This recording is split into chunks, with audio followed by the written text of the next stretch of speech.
Okay, now let us move to the topic properties including inequalities. अब जब question में inequalities आ जाएंगी तो उसे कैसे सॉल्व करोगे? बेसिकली अगर तुम्हें एक फंक्शन दे रखा है एफ एक्स, ठीक है, you know that it is increasing function, मान लो, ठीक है। अगर तुम्हें इंक्रीजिंग या डिक्रीजिंग दे रखा है, या फिर उसे भी छोड़ो, अगर दे रखा है f x is less than equal to 0 for an interval a से बी, ठीक है, ये दे रखा है। सो अगर तुम इसको इंटीग्रेट करोगे ए से बी के अंदर, so again the answer will be less than 0 only. और अगर गलती से दे रखा है f x is greater than equal to 0 for this domain only, so you can say a से b f x d x will be greater than equal to 0। बहुत आसान प्रूफ है। कैसे? अगर मान लो ये फंक्शन है, बल्कि मैं मतलब जैसे एक्स क्यूब का फंक्शन ले लिया, this is the graph of y equal to x cube. अगर मैं बात करता हूँ नेगेटिव एक्सिस के लिए, मैं कहता हूँ यार -2 से -1 f x is less than equal to 0, भी छोड़ो, इक्वल तो है ही नहीं, लेस देन 0 है। बेसिकली -2 कुछ ये पॉइंट होगा, -1 ये पॉइंट, -2 ये पॉइंट, ठीक है। सो एरिया क्या बनेगा? Area will be formed below the x axis, ठीक है ना, एरिया हो गया बिलो एक्स एक्सिस। अगर एक्स एक्सिस से नीचे बनता है area, so definitely the area is negative. So this क्या रिटर्न करेगा? Integral of F x from -2 से -1 क्या रिटर्न करने वाला है? Less than 0, because area negative बन रहा है। सिमिलरली अगर यही काम मैं 1 से 2 के बीच में करता हूँ, ठीक है, तो क्या बन रहा है? Area is being formed above x axis. Above x axis हो गया तो क्या हो जाएगा यार? फिर ये जो आएगा 1 से 2 integral F x should return a positive value. बात खत्म। तो बहुत सिंपल सा प्रूफ था, कोई ज़्यादा बड़ा काम था ही नहीं इसमें, ठीक है। नेक्स्ट अगर देखते हैं, now if we start comparing two functions, दो फंक्शंस को अगर कंपेयर करता हूँ, ठीक है, मैं अगर ये हटा देता हूँ, तो अगर दो फंक्शंस को कंपेयर करना है तो क्या करेंगे? Now if you have to compare, basically अभी हम बात कर रहे थे कि दो फंक्शंस कंपेयर करने हैं, दैट इज एफ एक्स ले लेते हैं और एक ले लेते हैं जी एक्स। इफ आई से F x is greater then और इक्वल टू जी एक्स, और इन दोनों फंक्शंस को मैं अब एक रेंज के लिए इंटीग्रेट करता हूँ, ए से बी एफ एक्स कर दिया, और ए से बी अब मैं करूँगा जी एक्स डी एक्स, ठीक है। जो साइन था इनइक्वालिटी का वो मेंटेन रहेगा। अगर f x is smaller than g x, तो उसका जो एरिया अंडर द कर्व आएगा वो ऑब्वियसली कम आएगा फॉर ए से बी। ये अगर प्रॉपर्टी ए से बी के लिए सेटिस्फाइड है, सो ये चीज़ भी सेटिस्फाइड होगी। और अगर इसका अपोजिट कर दूं कि अगर ग्रेटर देन है, तो वो यहाँ पर ग्रेटर देन का साइन आ जाएगा, ठीक है। अब ऐसे ही एक बहुत इंपॉर्टेंट प्रॉपर्टी है, ठीक है, प्रॉपर्टी नंबर जो दे भी रखी है आपकी, प्रॉपर्टी नंबर 15, कि m times b minus a. अभी मैं बताता हूँ ये है क्या चीज़। a से b f x d x greater than less than capital M b minus a, ठीक है। ये एक प्रॉपर्टी कहती क्या है, इसको समझना ज़्यादा जरूरी है, तभी आप इसको अप्लाई कर पाओगे। It says that if you have to integrate a function from a to b where it is given कि a से b के बीच में उसकी जो मिनिमम वैल्यू थी फंक्शन की, that is minimum value is small m, maximum value of the function is capital M। तो जो इसकी वैल्यू होगी एरिया की, it will always lie between m into b minus a, capital M into b minus a, ठीक है। Basically अब क्या कहा, क्या देखते हैं, एफ एक्स हमेशा रहेगा स्मॉल m और m के बीच में। ये बोला कैसे? क्योंकि भाई इसकी मिनिमम वैल्यू स्मॉल m है, मैक्सिमम वैल्यू m है, so f x will lie between m से m। चलो ठीक है, सही बात है। अब क्या करते हैं, I will integrate it from b to a, a to b, इन दोनों को। अगर मैं इनको इंटीग्रेट करता हूँ a से b m dx, ठीक है, तो अब ये क्या बन जाएगा? देखो यार m तो कांस्टेंट है, बाहर निकाल लो, तो इंटीग्रल dx बन गया। इंटीग्रल dx होता क्या है? इट इज x ओनली, और उसके बाद b आ जाएगा, b और a पुट करना पड़ेगा, तो it will get b minus a less than equal to integral a से b f x d x less than equal to m times b minus a. बस ये क्वेश्चन हो गया सॉल्व, और यही आपको प्रूव करना था, ठीक है। So it's a important property. अभी देखते हैं यूज करना, सब देखेंगे इसको।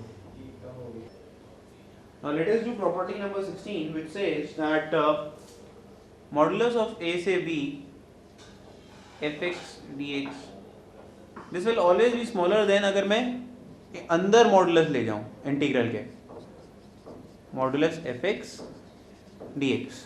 इसका प्रूफ बहुत ही आसान है। We'll take a very simple graph in this case. देखो ना again y equal to x cube, बहुत बढ़िया ग्राफ है यार, बहुत जल्दी बहुत सारी चीज़ें समझ में आ जाती हैं। इसने क्या कहा, अगर मैं कहता हूँ this is my A point and this is my B point, तो मुझे बेसिकली एरिया निकालना है इस चीज़ का इस क्वेश्चन में। LHS will be area of this curve. Basically अगर इसको एरिया कहता हूँ, area 1, this is my area 2, सो मुझे निकालना क्या है, modulus of area 1 minus area 2। अगर अब ये नेगेटिव आया तो this will B A2 minus A1। If it is positive that means it is A1 minus A2, that means area A1 is greater than A2 अगर ये positive quantity है तो। यहाँ पर आने से पहले यहाँ पर फंक्शन की डेफिनेशन चेंज हो गई है। यहाँ पर you have not changed the definition of the function, यहाँ पर ये अभी भी fx ही है, बट इस इंटीग्रल से करने से पहले you have changed the definition of fx। इसमें प्रॉपर्टी लगानी पड़ेगी ट्रांसफॉर्मेशन वाली। इसमें आपने क्या करा, इस फंक्शन को अब ऐसा बना दिया कि भाई इसको इन्वर्ट कर दो, जो पहले नेगेटिव पार्ट था उसे पॉजिटिव बना दो। अब आप कर रहे हो, you are doing this thing now. अब आप इस चीज का एरिया निकाल रहे हो। सो यार ये तो ऑब्वियसली बड़ा आना है ना इससे।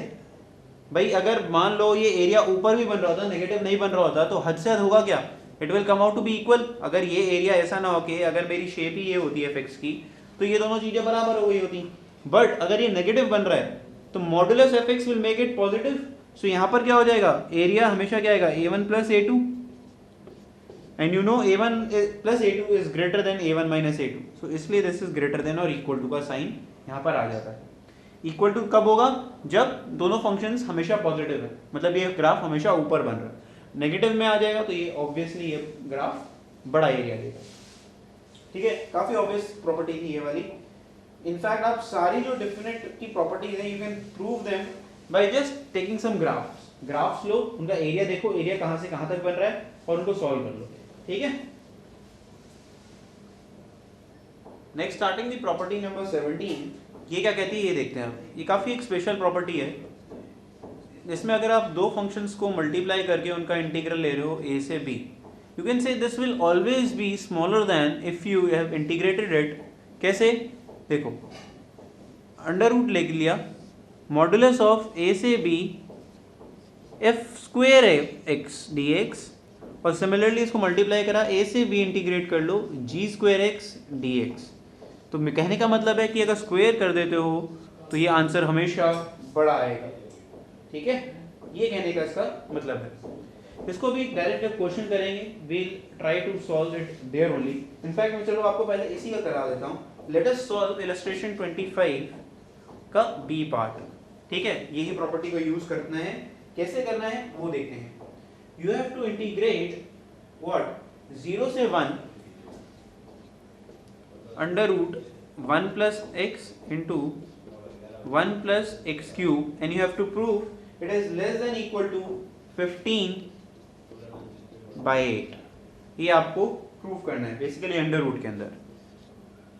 ठीक है, अब देखो ये दिमाग में क्लिक कैसे होगी, पहले यार ये ऐसे करना है। पहले तो बात यार ये इनइक्वालिटी आ रही है, इनइक्वालिटी आ रही है मतलब you have to use properties of inequality. दूसरा, इसमें दो फंक्शंस मल्टीप्लाई हो रहे हैं। ठीक है, कौन कौन से, एक तो 1 प्लस एक्स और एक 1 प्लस एक्स क्यूब। तो यार दो फंक्शन जब मल्टीप्लाई हो रहे हैं तो कौन सी प्रॉपर्टी लगती है, वो यही प्रॉपर्टी है, प्रॉपर्टी नंबर 17। इसमें क्या करो, fx हो गया तुम्हारा, fx is under root 1 plus x, let gx be under root 1 plus x cube. So if I use directly this property, इसमें लगाता हूँ तो I can say this will be less than equal to total under root of integral 0 से 1 f square x, f square करूँगा तो क्या बन जाएगा 1 plus x dx, एक इंटीग्रल ये। अदर इज 0 से 1 g स्क्वेयर क्या हो जाएगा 1 प्लस एक्स क्यूब dx, एक ये इंटीग्रल बन जाएगा। बस अब तो एक आसान क्वेश्चन है, नॉर्मल इंटीग्रेशन करनी है। 1 प्लस एक्स का क्या हो जाएगा 1 प्लस एक्स स्क्वेयर बाई 2, ये 1 से 2 आएगा, और ये क्या हो जाएगा x plus x cube by 4 from 1 से 2 0 अगेन अंडर रूट ले लो। Solving this you will get this will be less than equal to 15/8 का अंडर रूट, जो कि क्वेश्चन में प्रूव करना था। ठीक है, सो जैसे जैसे क्वेश्चन में हिंट मिलती रहेगी हम उसको हमेशा उसी तरीके से सॉल्व करेंगे। देखने में बहुत डेंजरस था, बच्चों वाला क्वेश्चन बन गया eventually. If you just have to remember कौन सी प्रॉपर्टी यार कब अप्लाई करनी है। ठीक है, क्वेश्चन में ही हिंट मिलता है कि मुझे कौन सी प्रॉपर्टी कब यूज करनी है। इनइक्वालिटी देखी, इनइक्वालिटी की प्रॉपर्टी यूज होगी, दो फंक्शंस को मल्टीप्लाई करना है तो उनकी प्रॉपर्टी यूज होगी। ठीक है, now let us solve illustration 24, उसका फर्स्ट पार्ट करते हैं। इसमें ये आपको प्रूव करना है मॉडुलस ऑफ इंटीग्रल 10 से 19 sin x by 1 plus x upon 1 plus x raise to power 8 is always less than 1 by 10 raise to power 7। ठीक है, अब देखो हिंट ले लेके इस क्वेश्चन को सॉल्व करना शुरू करेंगे। इनइक्वालिटी है तो यार इनइक्वालिटी वाली चीज कुछ लानी पड़ेगी तब बात बनेगी। ठीक है, तो इनइक्वालिटी के लिए अगर मैं इसको चेंज करूं, क्या प्रॉपर्टी यूज करूं, इंटीग्रल a से b fx dx is always less then integral ab modulus fx dx। बात बन रही है क्योंकि मुझे किसका साइन चाहिए, मुझे लेस देन का साइन चाहिए था, वो लेस देन का साइन भी इस प्रॉपर्टी से आ रहा है, तो that means this is less then modulus जो है अब अंदर चला गया sin x अपॉन। ठीक है, ये क्वेश्चन बन गया। अभी भी क्वेश्चन में कुछ समझ में नहीं आ रहा है। अब हिंट क्या लेना है क्वेश्चन से, क्वेश्चन में यार परफेक्ट वैल्यू प्रूव करनी है। ठीक है, 1 बाय 10⁻⁷। लिमिट्स देखो, लिमिट्स हैं यार 10 से लेकर 19 तक। अगर मैं साइन को इंटीग्रेट करता हूँ, साइन के लिए अगर एक परफेक्ट आंसर आना चाहिए, that means if sin x का integral is returning a integral value to you, तो लिमिट्स कहाँ से कहाँ होनी चाहिए, π/2 होनी चाहिए, 3π/2 होनी चाहिए, पाई, मतलब basically they should be a proper factor जिससे आपका आंसर निकलेगा। ठीक है ना, जैसे π/2, 2π, पाई, 3π/2। बट यहाँ पर देखो क्या दे रखा है, न्यूमेरिकल वैल्यूज दे रखी हैं 10 या फिर 19, तो दैट मीन्स यहाँ पर यार sin x का कोई काम नहीं है। sin x will complicate the issues, so sin x हटा दो। हमें क्या पता है बेसिकली मॉड sin x की मैक्सिमम वैल्यू क्या हो सकती है 1, तो अगर मैं यहाँ पर इसको 1 पुट कर दूंगा, 1 upon mod of 1 plus x raise to power 8 dx, तो कोई हार्म नहीं होगा। क्यों, देखो अगर मैं इस क्वांटिटी पूरी को अपनी क्या मान लेता हूँ, this my quantity is b, जो मेरी नई क्वांटिटी आ रही है c, और मेरी ओरिजिनल क्वांटिटी थी वो थी a। आपने पहले लगाया a is less then b। ठीक है, मुझे पता है b जो है, अब भाई ये देखो ना, sin x upon 1 plus this will be less than 1 upon less than equal to होगा। क्यों, क्योंकि sin x की मैक्सिमम वैल्यू क्या है 1, मैंने वही पुट कर रखी है, तो that means b is less then c, और पता क्या है a is less then b, so I can say a is less then c, a is less then c using 1 and 2। यही काम मैंने यहाँ पर करा। ठीक है, ये बन गया। अब देखो, चलो ये बात हटी। अब देखो modulus of 1 plus x raise to power 8, अबे यार ये तो हमेशा ही पॉजिटिव है, इसमें प्रॉब्लम क्या है, मॉड हटा दो, मॉड का कोई काम नहीं है इसमें। ठीक है, सो बेसिकली ये क्वेश्चन किस में रिड्यूस हो गया, 1 upon 1 plus x raise to power 8 के अंदर। ठीक है, ऑलराइट, सो हम कहाँ तक पहुँच गए, 1 upon 1 plus x raise to power 8। फिर से एक बार क्वेश्चन को देखते हैं यार, परफेक्ट वैल्यू आ रही है 1 अपॉन 10 रेज़ टू पावर 7। अगर मैं अब इसका इंटीग्रेशन शुरू करता हूँ 1 upon x raise to power 8 का, तो ये खुद में एक बहुत बड़ा क्वेश्चन है जो कि सॉल्व नहीं हो सकता आसानी से। ठीक है ना, तो अगर मैं सोचूं यार ये कहाँ से कहाँ तक इंटीग्रेट कर रहा हूँ मैं, 10 से लेकर 19 तक। ठीक है, अगर मैं इसको सॉल्व भी करता हूँ मान के कि यार चलो कुछ आ जाएगा, so it will be off the power x raise to power 7। X raise to power 7 में यार 10 को अगर तुम डालोगे, 10 और 19 डालोगे तो बहुत बड़ी बड़ी वैल्यूज आएंगी। अगर उसमें डिनोमिनेटर में 1 हटा भी दूंगा तो फर्क पड़ने वाला है। बेसिकली अगर तुम सोचो, अगर मैं इसको सिर्फ ऐसे लिख देता 1 एक्स रेज़ टू पावर 8, तो आंसर क्या आता। ठीक है, यहां तक पहुंच जाती बात। ठीक है, यहां तक आ जाता, तो ये क्या होना था, इसमें 10 आ जाती तो 10 raise to power 7, 19 raise to power 7 तक आंसर जाना था। ठीक है ना, तो उससे फर्क क्या पड़ता, कुछ भी नहीं यार। 1 को तो उड़ा सकता था इसका मतलब, तो इसलिए मैंने क्या करा, 1 को हटा दिया। 1 को हटाने से इसका आंसर क्या हो जाएगा, दिस विल बी, अगर मैं इसको इंटीग्रेट कर रहा हूँ तो ये बन जाएगा -1/7 x⁻7 फ्रॉम 19 टू 10। तो ये क्या हो जाएगा, -1 अपॉन, माइनस कॉमन ले लो, क्या बन जाएगा, 7 भी कॉमन ले लेता था, तो 7 कॉमन लेता हूँ तो बनता है 1 अपॉन 19⁻7 माइनस 10⁻7। अब देखो क्वेश्चन में कुछ कुछ दिखना शुरू हो गया यार, 10⁻7 वाली टर्म आ गई मेरी जो मुझे चाहिए थी। तो क्या करूँगा, अब मैं इसको उस तरीके से अरेंज करने की कोशिश करूँगा। तो बेसिकली क्या हो गया, माइनस अंदर ले गया तो क्या हो जाएगा, 1/7 10⁻7 माइनस 7 इंटू 19⁻7। ठीक है, अब मैं क्या कर सकता हूँ, I can easily remove this minus part. ठीक है, माइनस वाला पार्ट आसानी से हटा सकता हूँ और ये 7 भी आसानी से हटा सकता हूँ, कोई प्रॉब्लम नहीं है। क्यों कोई प्रॉब्लम नहीं है भाई, देखो 7 अभी थोड़ी देर लिखे रहने देता हूँ, ये क्या बना था माइनस, ठीक है आराम से समझते हैं, घबराना नहीं भाई। ये था 100 सपोजिटली मान लेते हैं, ये था 100 - 5, ठीक है, दैट मीन्स 95। अगर एक नंबर 95 से कम है तो वो 100 से तो कम होगा ही होगा ना। तो जो माइनस वाला पार्ट था अगर वो हटा दूंगा तो कोई फ्लॉ नहीं है इसमें हटाने में भाई। बड़े नंबर, छोटे नंबर था पहले, ये इसको तुमने कह दिया कि यार 95 से स्मॉलर था तो 100 से तो ऑब्वियसली स्मॉलर होगा, तो माइनस वाला पार्ट उड़ा दिया। अब मैं 7 से हटा देता हूँ, डिवीजन बाय 7, ठीक है। ये क्या बोल रखा था, a number was divisible by 14, ठीक है, नीचे 7 था, अब तुमने क्या करा, 7 हटा दिया, सो 14 इंटू 7 ऐसे था एक नंबर, ठीक है ना। तुमने क्या करा, ये था बेसिकली 14, अब तुम कहते हो it is less then 14 into 7, कोई प्रॉब्लम है, कोई प्रॉब्लम नहीं है। मैंने इसको ऊपर नीचे 17 से मल्टीप्लाई कर दिया, 7 से मल्टीप्लाई कर दिया, तो ऑब्वियसली ये अभी भी इससे कम तो होगा ही होगा ना यार, तो ये आंसर आ गया। ठीक है, मानता हूँ थोड़ा गंदा क्वेश्चन है, बट इसमें काम ऐसे ही करना पड़ेगा कि क्या क्या एज्यूम करना है, क्या क्या चाहिए, वो टर्म निकालनी है। दो इस टाइप का आईआईटी में नहीं आएगा बिकॉज ये प्योर सब्जेक्टिव क्वेश्चन था, इसका थोड़ा सिंपलर वर्जन आएगा तुम्हारे कोर्स में। ठीक है, तो कीप इन माइंड कि क्या क्या मुझे चाहिए और क्या क्या मैं निग्लेक्ट कर सकता हूँ। ठीक है, चलो अब देखते हैं 25th का इलस्ट्रेशन नंबर 1। आपको प्रूव करना है that this integral will lie between 4 and 2√30। ठीक है, फिर से इनइक्वालिटी आ रही है तो यार इनइक्वालिटी कहीं ना कहीं तो लगेगी। पहले क्या करता हूँ, देखता हूँ y = √3 + x³ फंक्शन। ठीक है, कहाँ से कहाँ तक देखना है, 1 से 3 तक, क्योंकि इंटरवल मेरा यही है।